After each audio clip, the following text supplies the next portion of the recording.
우리 오늘 2월 28일 화요일 저녁 예배 자리에 나오신 여러분들을 우리 주님의 이름으로 축복하고 또 환영합니다. 제가 제 개인적인 사정 때문에 오늘은 이렇게 녹화를 해서 또 여러분들과 함께 말씀을 나눕니다.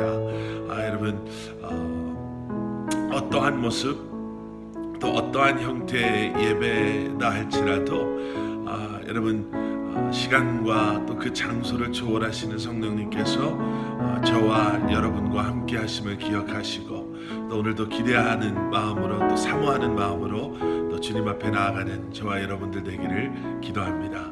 우리 시간 함께 기도하시고 또 찬양하심으로 우리 오늘 예배 시작하도록 하겠습니다. 사랑과 은혜의 아버지 하나님, 주님 감사합니다. 오늘도 우리로 주님의 말씀 앞에 나와 또 주님의 임재하심 앞에 나와 주님을 예배하고 찬양하며 이 시간 우리와 함께 하시는 주님의 그 임재하심을 경험하고 누리게 하시니 감사합니다. 하나님, 매일매일 말씀을 묵상하고 또 우리가 함께 예배를 드리고 또 함께 말씀을 공부하며 주님, 우리의 인간적인 지식만이 쌓여가는 것이 아니라 말씀이 또 말씀이신 예수 그리스도와의 만남을 통해 우리에게 허락하여 주시는 그 은혜와 주님과의 관계가 우리의 마음 안에 우리의 삶 가운데 차곡차곡 쌓여지게 하시고 또 아버지 하나님 그 관계가 굳건하게 세워지게 하시어서 아버지 하나님 성숙한 그리스도인으로 예수 그리스도의 제자로 이 땅에서 아버지 하나님 주님의 영광을 드러내며 살아가기에 조금도 부족함이 없는 저희들이 될 수 있도록 은혜 내려 주시옵소서. 우리에게 간절히 간구하고 소원하는 것은 다시 한번 아버지 하나님 주님의 도우심으로 주님 앞에 더 가까이 나아가는 것이오니 오늘도 이 예배를 통해 주님 영광 받아 주시고 아버지 하나님 다시 한번 주님과의 깊은 관계 속에 나아가는 저희들 되게 하여 주시옵소서. 예수 그리스도 이름 받들어 간절히 기도드렸사옵나이다. 아멘. 아멘. 아멘. 우리 함께 또 찬양하시면서 우리 주님 앞에 나아가도록 하겠습니다. 오직 예수뿐이네, 은혜 아니면 살아갈 수가 없네. 우리 함께 고백합니다.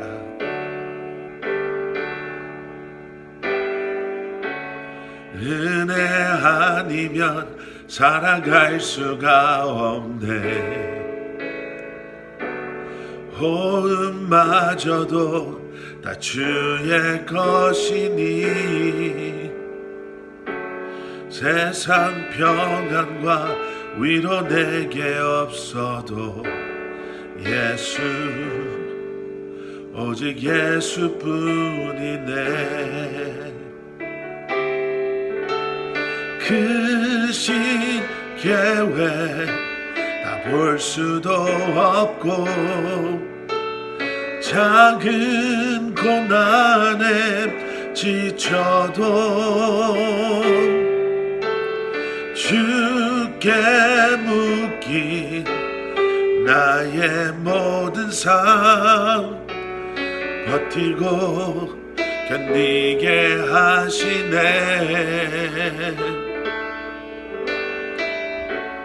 은혜 아니면 살아갈 수가 없네. 나의 모든 것 다 주께 맡기니 참된 평안과 위로 내게 주신 주 예수 오직 예수뿐이네.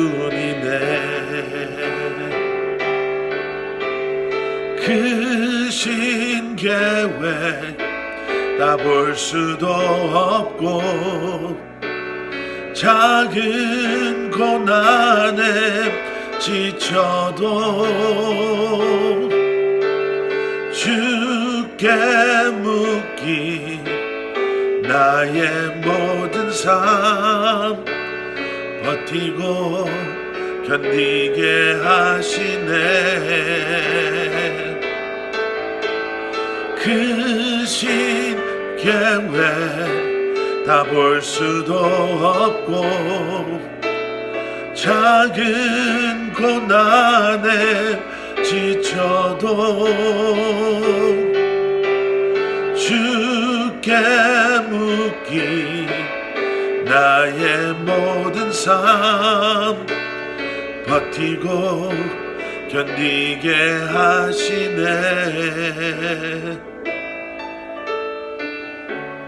은혜 아니면 살아갈 수가 없네. 나의 모든 것 다 주께 맡기니 참된 평안과 위로 내게 주신 주 예수 오직 예수뿐이네.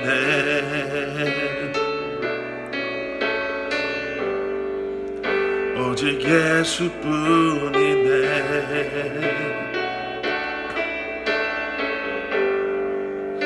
오직 예수뿐이네.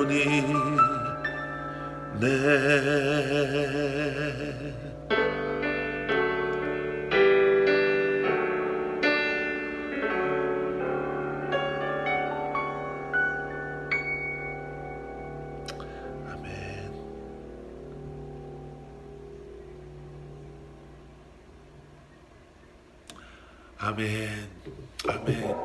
은혜 아니면 살아갈 수가 없네. 여러분, 이 고백처럼 오늘도 그리고 또 남아있는 이번 이 한 주간도 은혜를 구하시며 여러분 주님 앞에 나아가시는 또 그 은혜로 살아가시는 저와 여러분들 되기를 기도합니다. 오늘 우리가 함께 보게 될 하나님의 말씀은 우리 이제 지난주에 이어서 오늘은 창세기 34장의 말씀을 저희가 함께 보도록 하겠습니다. 창세기 34장, 우리 오늘은 34장의 맨 마지막 두 절의 말씀, 우리 30절과 또 31절의 말씀 저희가 함께 봉독하시겠습니다. 창세기 34장 우리 30절과 31절의 말씀 우리 다 찾으셨으면 저와 함께 봉독하시겠습니다. 야곱이 시므온과 레위에게 이르되 너희가 내게 화를 끼쳐 나로 하여금 이 땅의 주민 곧 가나안 족속과 브리스 족속에게 악취를 내게 하였도다. 나는 수가 적은즉 그들이 모여 나를 치고 나를 죽이리니 그러면 나와 내 집이 멸망하리라. 그들이 이르되 그가 우리 누이를 창녀같이 대우함이 옳으니까. 아멘. 아멘. 오늘 우리가 함께 보시게 될 창세기 34장의 말씀에는요, 좀 이렇게 듣기 거북한 그러한 사건 하나가 등장합니다. 야곱의 스토리를, 야곱에 대해서 우리가 함께 말씀을 통해서 보고 있는데요. 이 야곱의 스토리는 이제 창세기 36장에 가서 마무리가 됩니다. 그리고 창세기 37장에서부터는 이제 또 다른 인물, 우리가 요셉에 대해서 함께 보게 되겠는데요. 여러분, 지난 몇 주 동안 저희가 야곱의 변화에 대해서, 특별히 야복강가에서의 그 한 사건을 좀 저희가 주의 깊게 보았습니다. 야복강 사건 이후에 이제 일어나는 일들인데요. 이제 야곱의 그러한 이야기가 마무리되어져 가는 과정 속에서 우리는 몇 가지 야곱의 그 가족들에게 일어났던 사건들을 보게 됩니다. 그런데 그것을 그저 시간의 흐름 속에 발견되는, 보여지는 그 정도의 사건으로 넘어갈 것이 아니라 야복강가 그 브니엘에서의 하나님을 만남, 그리고 야곱의 그 자아의 깨어짐, 그리고 이제 정말로 하나님께 이제는 내 생각, 내 힘, 내 마음대로 살지 않겠습니다. 하나님 축복해 주십시오라는 그 놀라운 사건 이후에 이러한 사건들이 일어났고, 또 왜 이러한 사건들이 일어났는가, 그리고 이것은 우리에게는 어떻게 전달되어지는 메시지인가를 우리가 좀 더 짚어보면서 봐야 할 필요가 있습니다. 말씀드린 것처럼요, 야곱은 오래전에 형이 무서워서 도망가면서 베델에서 하나님을 만나는 경험을 했습니다. 근데 그때 말씀드렸죠. 그때의 변화는 하나님 내가 두고 보겠습니다. 내게 이렇게 해주시고 저렇게 해주시면 그러면 하나님은 나의 하나님입니다 라고 고백할 수밖에 없는, 너무나도 성숙하지 못했던 그러한 야곱과 하나님과의 만남이었습니다. 그리고 그런 야곱의 삶을 들여다보면 그 이후에도 야곱은 그렇게 변하지 않았죠. 그런데 이제 그가 다시 하나님께서 베델로 가라라는 말씀을 받고 베델로 돌아오면서 다시 한번 그가 형을 만나기 전에 부인할 수 없는 자신의 연약함을 깨닫고 인정하게 되는 사건이 일어나죠. 400명을 거느리고 자기를 맞으러 오는 형, 그리고 그것이 무서워서 인간적인 방법으로 다시 한번 살아보려고 끝까지 남아있었던 야곱을 하나님께서는 더 이상 놔두면 안 되겠다라고 말씀하시면서 야복 강가에서 만나주세요.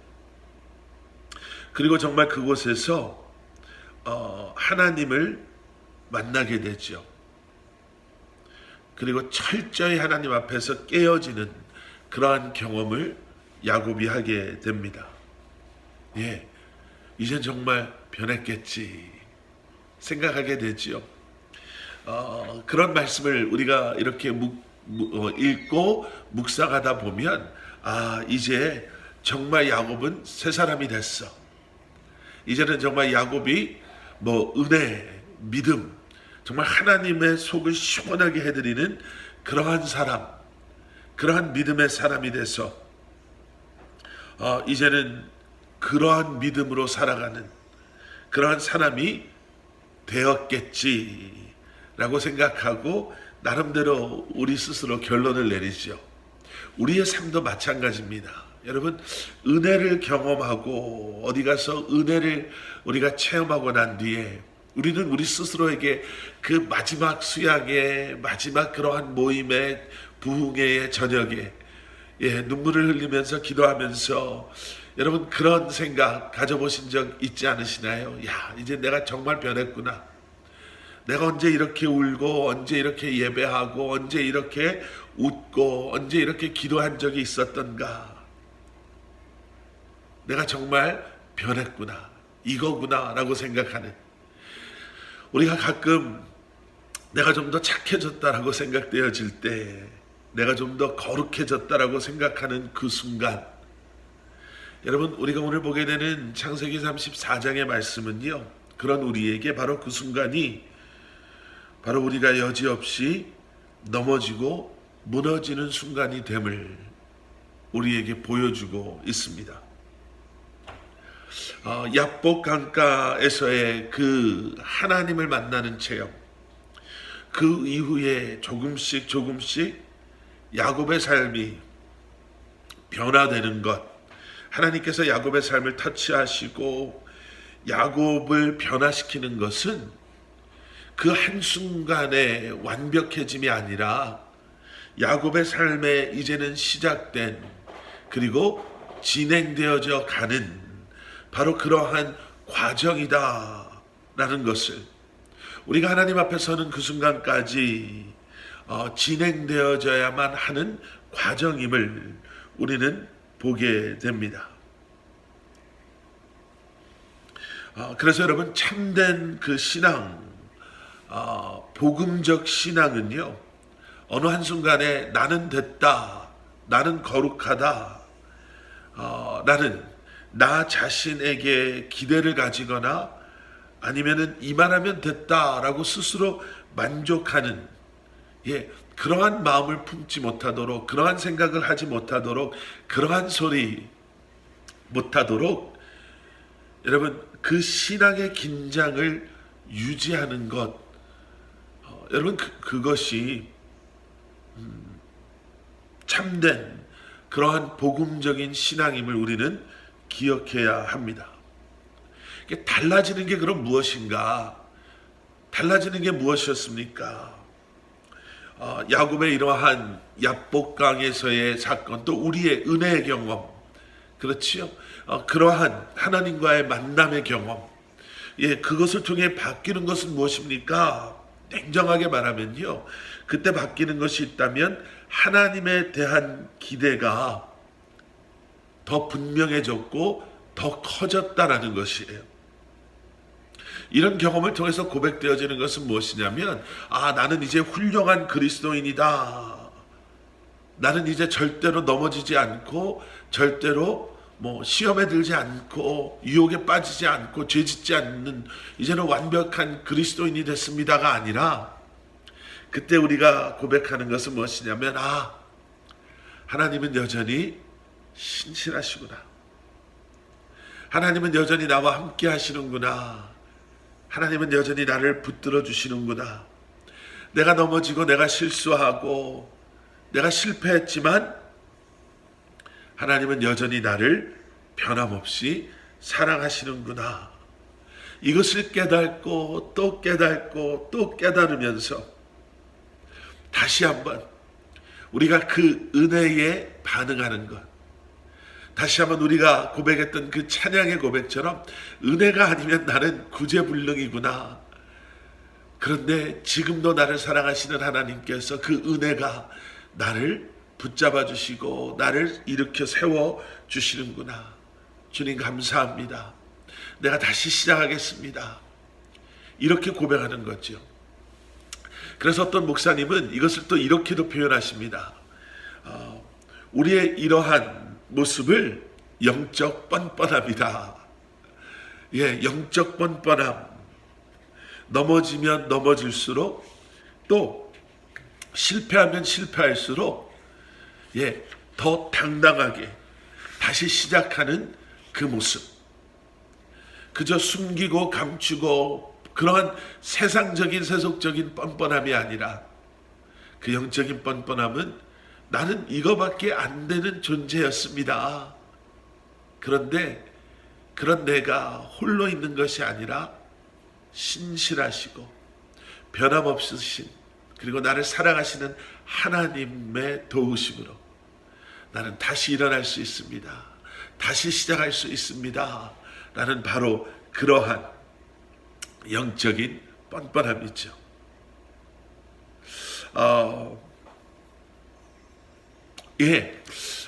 이러한 큰 배경을 한번 생각해 보시고요.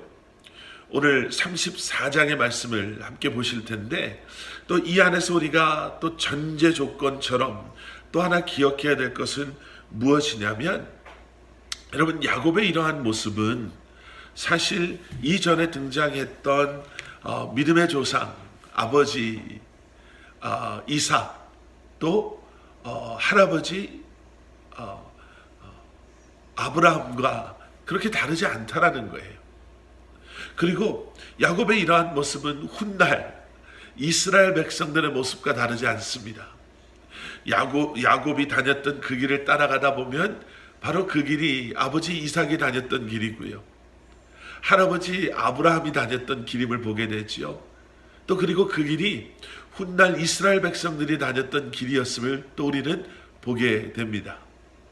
그뿐만이 아니죠. 야곱에게 일어났던 이러한 일들이 사실은 야곱에게만 일어났던 일이 아니라 아버지 이삭도 경험했던 일들이고 할아버지 아브라함도 경험했던 일이었음을.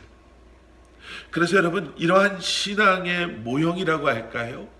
이 모형을 통해서 우리는 믿음의 조상들 아브라함과 이삭을 통해 야곱의 삶을 보게 되고요, 야곱의 삶을 통해 이스라엘 백성들의 삶을 보게 되고, 또 그러한 이스라엘 백성들의 삶을 통해 이제는 우리의 삶의 모습까지도 발견하고 보게 됩니다. 그러니까 이러한 신앙의 모형을 한번 기억해 보시면서 이 말씀이 또 우리에게는 어떻게 적용이 되어가는지, 적용되어지는지를 오늘 말씀을 통해서 함께 볼 수 있기를 기도합니다. 자, 34장의 내용을 아마 대충들은 알고 계실 거예요. 34장의 줄거리는 대충 이렇습니다. 디나가 세겜이라는 곳에서 세겜이라는 사람에게 강간을 당해요. 세겜까지 어떻게 왔는지는 여러분들이 아실 겁니다. 하나님께서 베델로 가라고 했는데 또 형을 만나서 형이 함께 가자, 내가 있는 곳으로 가자라고 형이 이야기했음에도 불구하고 야곱은 반대로 가죠. 그렇게 가다가 결국에는 여기까지 온 거예요. 근데 그곳에서 세겜이라는 사람, 그 세겜이 지역의 이름이기도 하지만 이 사람의 이름이기도 하거든요. 이 세겜이라는 사람에게 몹쓸 짓을 디나가 당합니다. 디나는 야곱의 딸들 가운데 하나였는데요. 그런데 이 세겜이라는 사람이 이런 몹쓸 짓을 한 사람을 치고는 그래도 나름대로 의리도 있고, 그리고 말씀을 통해서 보게 되는 것은 디나를 정말로 사랑을 합니다.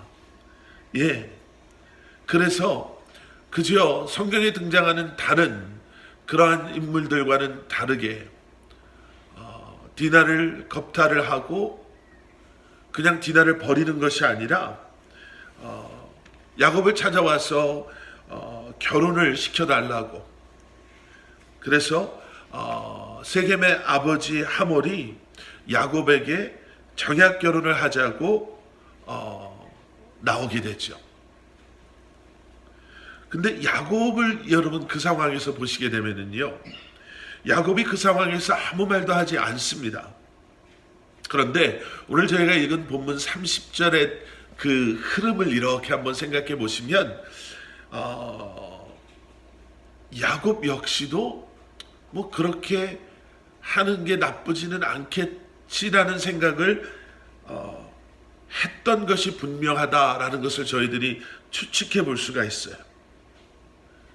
그런데 문제는 야곱의 아들들이 반대를 하고 나와요. 그리고 그 아들들이 속임수를 쓰죠. 그래, 그럼 결혼을 시키겠다, 이렇게 이야기를 합니다. 그런데 조건을 내걸어요. 그리고 그 조건이 무엇인가? 우리는 여호와 하나님을 믿는 사람들인데, 하나님의 백성들인데, 너희가 우리와 가족이 되기 위해서는 할례를 받아야 된다 라고 할례를 조건으로 내걸니다. 이 할례라는 것은 유대인들에게는 너무나도 중요한 종교 의식이죠. 이 할례를 통해서 그들이 하나님의 백성임을, 그리고 할례를 통해서 세상과 세상의 더러움과 끊어져 나왔음을 고백하게 되는 바로 그러한 의식인데요. 그렇게 할례를 받게 해놓고서는 3일째가 됐을 때 하몰과 이 세겜과 그 모든 사람들이 가장 고통스럽고 또 가장 힘들어할 때 그 형제들 가운데 시므온과 레위가 기습을 하지요. 그리고 그들을 다 죽입니다. 그리고 성에 있는 것들을 노략질해서 나옵니다. 바로 그때 이 시므온과 레위를 향해서 야곱이 했던 말이 바로 오늘 우리가 읽은 30절의 말씀이에요. 야곱이 시므온과 레위에게 이르되 너희가 내게 화를 끼쳐 나로 하여금 이 땅의 주민 곧 가나안 족속과 브리스 족속에게 악취를 내게 하였도다. 나는 수가 적은즉 그들이 모여 나를 치고 나를 죽이리니 그러면 나와 내 집이 멸망하리라. 여러분, 이 말씀을 잘 읽어보시면요, 야곱의 궁극적인 목적이, 이 상황 속에서 목적이 무엇이었는가라는 것을 저희가 보게 됩니다. 하나님을 그렇게 만났던, 그래서 자아가 깨어졌던 야곱이었지만 이 말을 읽어보면 여전히 야곱은 자기만 생각했던 사람이다. 그러니까 야곱은 끝까지 자기의 안위가 중요한 거예요. 그렇게 이야기를 하니까 31절에서 시므온과 레위가 뭐라고 아버지에게 이야기합니까? 그가 세겜이 우리 누이를 창녀같이 대우함이 옳으니까. 그게 질문이에요. 그렇게 질문으로 34장의 말씀이 마치 어떠한 결론이 없이 끝나는 것처럼 끝나게 됩니다. 뭔가 찝찝하죠. 아니 그래서 야곱이 잘했다라는 겁니까? 그럼 시므온과 레위가 잘했다라는 겁니까? 아니면 화를 내고 할례를 받게 했지만 손에 피를 묻히지 않은 다른 형제들이 잘했다라는 얘기입니까? 이게 판단이 잘 서지 않을 정도로 뭔가 좀 찝찝하게 34장이 마무리가 돼요. 그러니까 여러분 33장에서 32장에서의 그 엄청난 은혜, 그래서 우리가 지난 몇 주 동안 함께 말씀을 통해 나눈 것처럼 야곱에게는 엄청난 은혜의 경험이 있었고 사람이 변했고 새 사람이 되었습니다. 그런데 그 뒤에 뭔가 좀 찝찝하게, 그런데 그가 베델로 가지 않고 속곳으로 가고 또 세겜으로 가는 그 모습. 근데 그러면서 등장하는 34절의 말씀은 너무나도 정말 엄청난 비극적이고 정말 피비린내 나는 사건이 등장하고요. 어떠한 제대로 된 마무리 없이 질문 하나로, 그럼 아버지 어떻게 했으면 좋았겠습니까? 그냥 그대로 내버려 둡니까?의 퀘스천 마크로 34장이 끝이 나요. 여러분 어떠세요? 34장이 지금 우리에게 무슨 얘기를 하려고 하는가? 이 말씀을 아주 극단적으로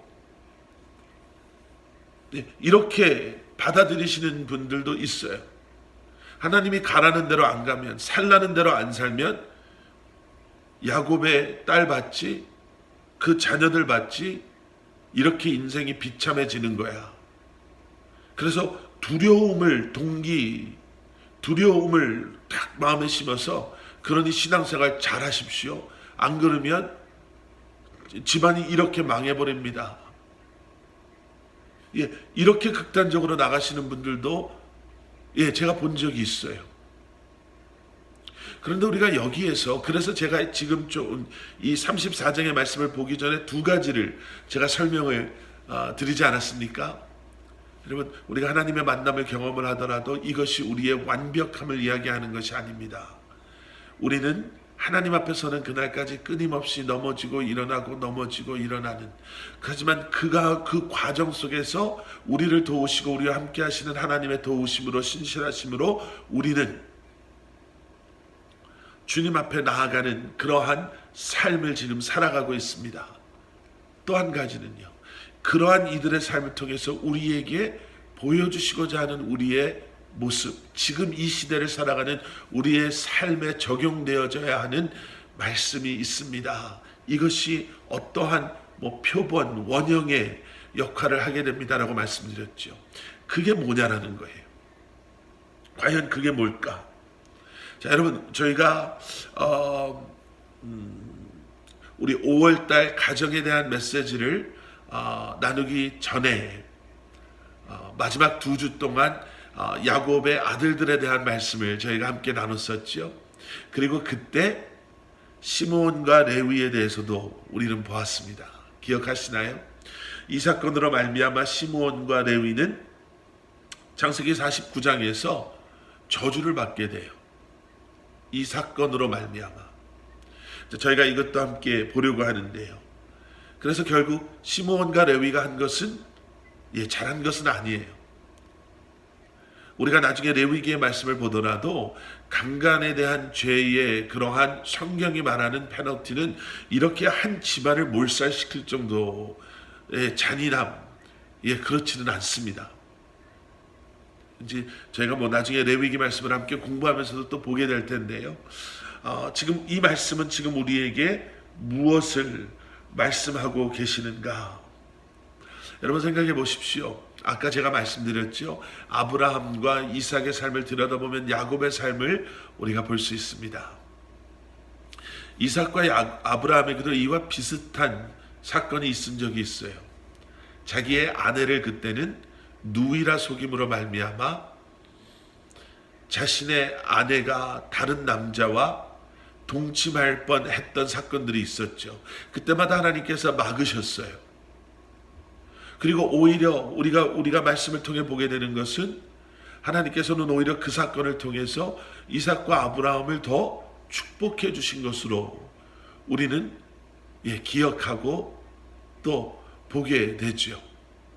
거기서 중요한 것은 무엇이냐면요, 하나님께서 하나님의 언약 가운데 세우시고자 하는 이스라엘, 하나님의 백성과 하나님의 나라, 그리고 그것을 통해 이 땅에 허락하실 메시아의 씨가 더럽혀지지 않도록 그 하나님의 계획이 끊어지지 않도록 막아서셨음을 우리는 보게 되죠. 여러분, 그러한 관점에서요, 이 34장의 말씀 역시도 여러분 그러한 믿음의 관점을 가지고도 우리는 이 말씀을 볼 수 있어야 합니다.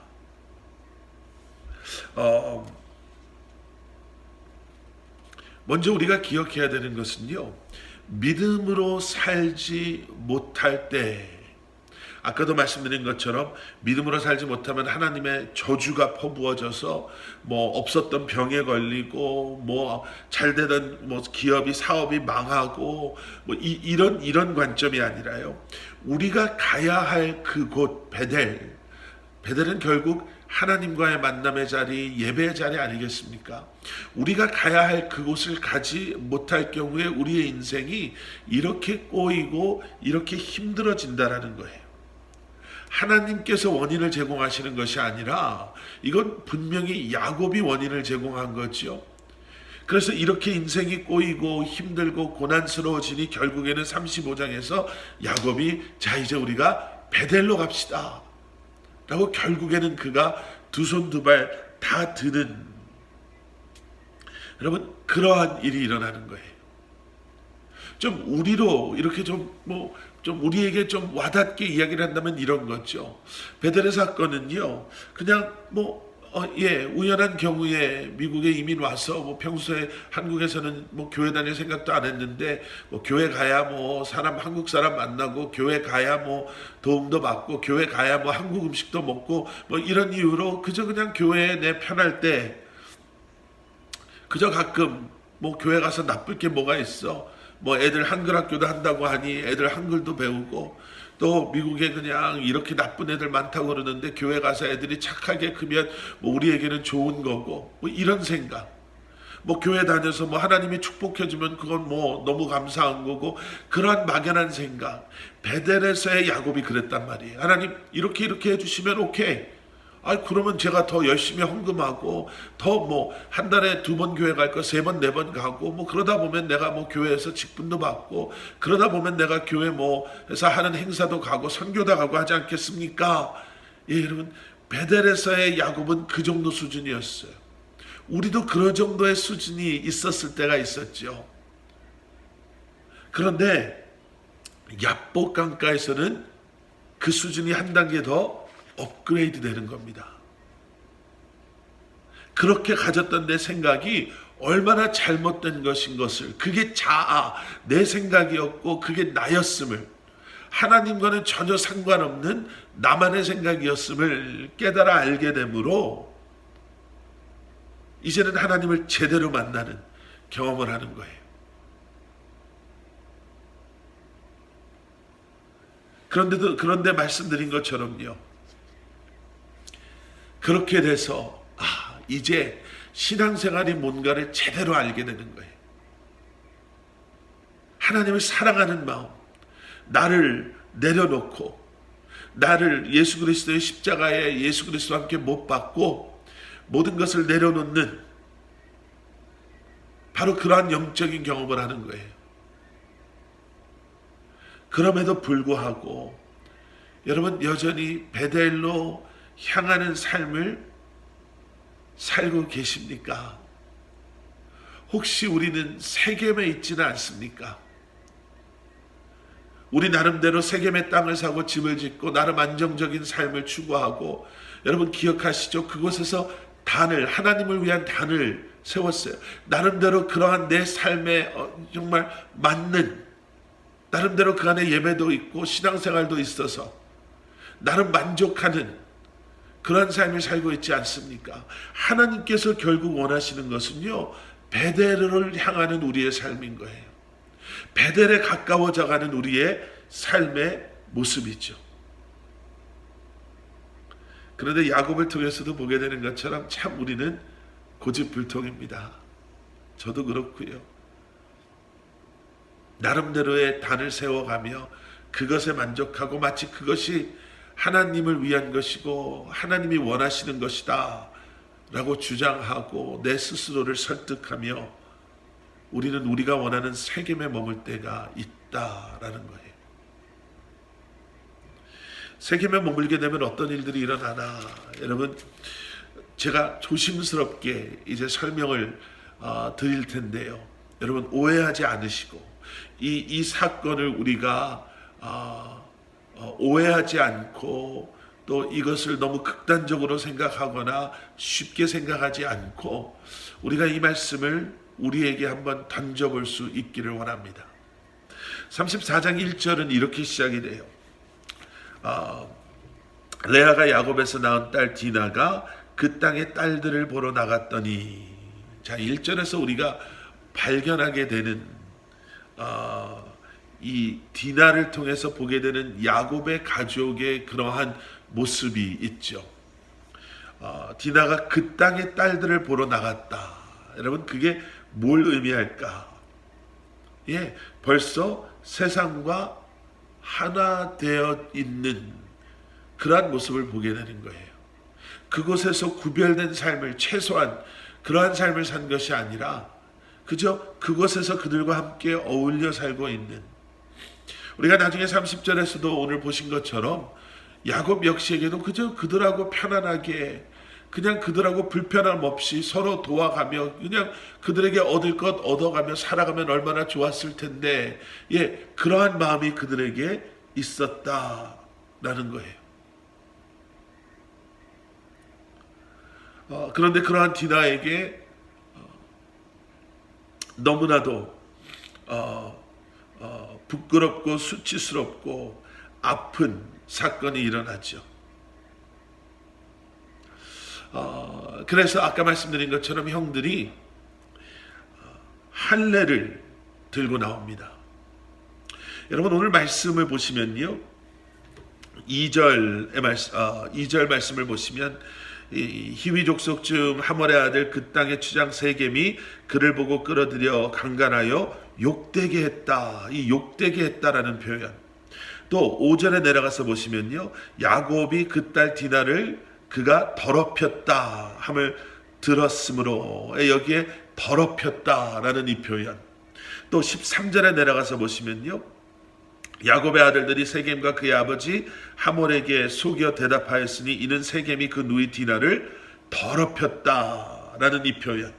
또 그 뒤 14절에 나오는 마지막 부분에 나오는 이는 우리의 수치가 되었다. 이 수치심. 여기 등장하는 이 욕되게 했다, 더럽혔다, 수치다, 이런 것들은요, 그저 성적으로 겁탈을 당한 무슨 육체적인, 정신적인 그러한 상태를 이야기하는 것이 아니라 영적인, 종교적인 표현들입니다. 이 원어를 들여다보시면요, 그러니까 저 이방인이 하나님의 백성인 우리를 더럽혔다라는 거예요. 그래서 그들이 가져온 것이 무엇이냐면 할례라는 종교적인 차원에서 이 더럽고 수치스럽고 부끄러운 이것을 씻어내기 위함은 이러한 종교적인 행위를 통해서다라고 이야기하고 있는 거죠. 그리고 시므온과 레위는 이것을 거기에서 머물러 있는 것이 아니라 여기에 그들의 감정이 들어가게 되고 감정적인 문제로 삼고, 그리고 우리가 알고 있는 것처럼 이렇게 끔찍한 결과를 가지고 오게 되는 거예요. 여러분 이 오라버니들은요, 사실은 디나에 대해서 그렇게 염려하고 디나에 대해서 그 디나를 어떻게 해서든지 새롭게, 또 그가 빼앗긴 순결을, 하나님의 자녀됨을 어떻게 하면 회복시킬 수 있을까에 대해서 고민하지 않습니다. 여러분 놀라운 것은 무엇이냐면요, 나중에 이 야곱의 백성들이, 야곱의 자녀들이 요셉의 도움으로 애굽으로 내려가는 그 기근이 들었을 때 내려갈 때 여러분 아시죠? 그때 야곱의 자손들에 대한 이름들이 다 기록이 돼요. 여자들까지도 기록이 되고 야곱의 손녀의 이름까지도 기록이 돼요. 그런데 누구의 이름이 거기서 빠지나? 디나의 이름이 빠져요. 그러니까 디나는 정말 비참하게 이렇게 인생이 마무리가 되는 것처럼 이제 보여집니다.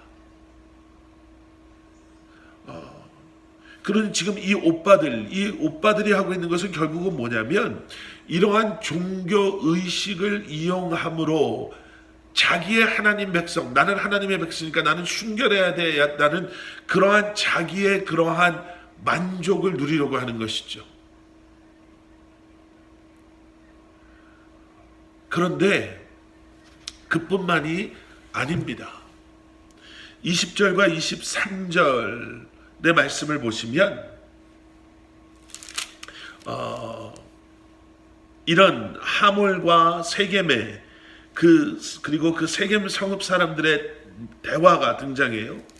하몰과 그의 아들 세겜이 그들의 성읍 문제에 이르러 그들의 성읍 사람들에게 말하여 이르되 이 사람들은 우리와 친목하고 이 땅은 넓어 그들을 용납할 만하니 그들이 여기서 거주하며 매매하게 하고 우리가 그들의 딸들을 아내로 데려오고 우리 딸들을 그들에게 주자. 그러면 23절 말씀, 제가 23절로 들어가겠습니다. 22절. 그러나 우리 중에 모든 남자가 그들이 할례를 받음 같이 할례를 받아야 그 사람들이 우리와 함께 거주하여 한 민족이 되기를 허락할 것이라. 그러면 그들의 가축과 재산과 그들의 모든 짐승이 우리의 소유가 되지 않겠느냐.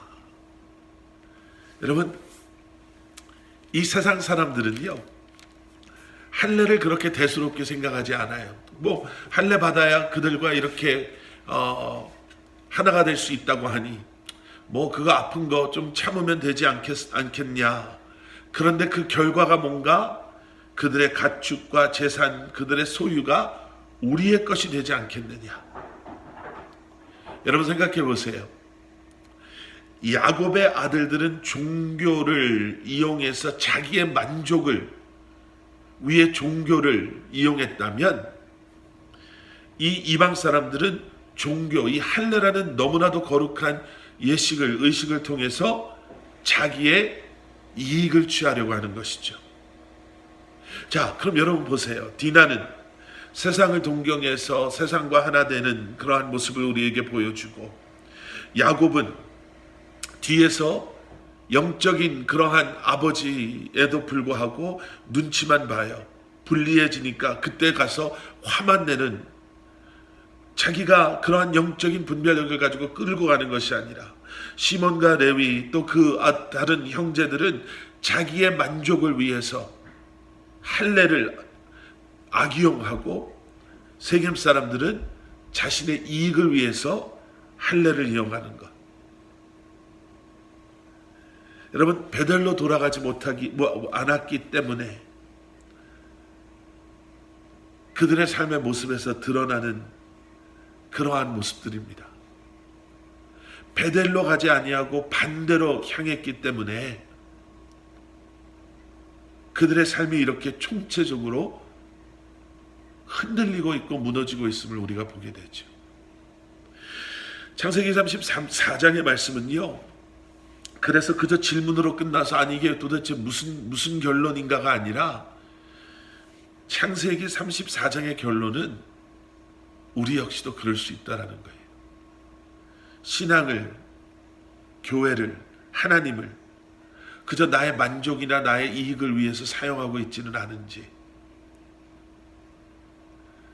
부름받은 하나님의 백성된 우리가 세상 사람들의 눈치나 보고 과연 내게는 어떠한 이익이 있고 불이익이 있을까 계산하고 따져보며 멀찌감치 서 있는 건 아닌지, 아니면 세상을 동경하고 세상과 하나 되어 있지는 않은지.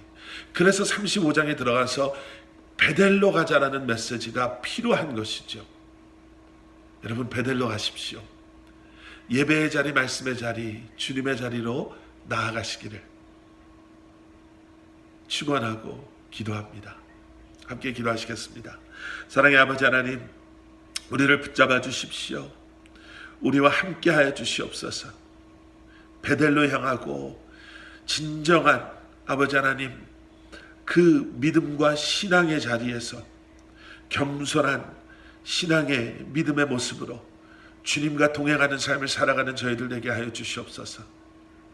다시 한번 나의 모든 것 내려놓고 넘어지고 쓰러져도 나와 함께 하시는 주님의 신실하심을 기억함으로 내 감정이, 내 생각이 앞서가는 것이 아니라, 나의 만족과 나의 이익을 위해서 살아가는 것이 아니라 주님의 부르심에, 말씀에 순종하며 살아가는 저희들 되게 하여 주시옵소서. 이제는 우리 주 예수 그리스도의 십자가의 은혜와 하나님 아버지의 무한하신 사랑과 성령님의 감화 감동 살아 역사하심이 오늘도 주신 말씀 붙잡고 순수하고 순결한 믿음으로 주님 앞에 더 가까이 나아가기를 소원하는, 베델을 향해 나아가기를 소원하는 사랑하는 성도님들 한 분 한 분의 삶 가운데 그들의 가정과 기업과 주님의 몸된 교회 위에 이제로부터 영원토록 함께 하시길 간절히 축원하옵나이다. 아멘.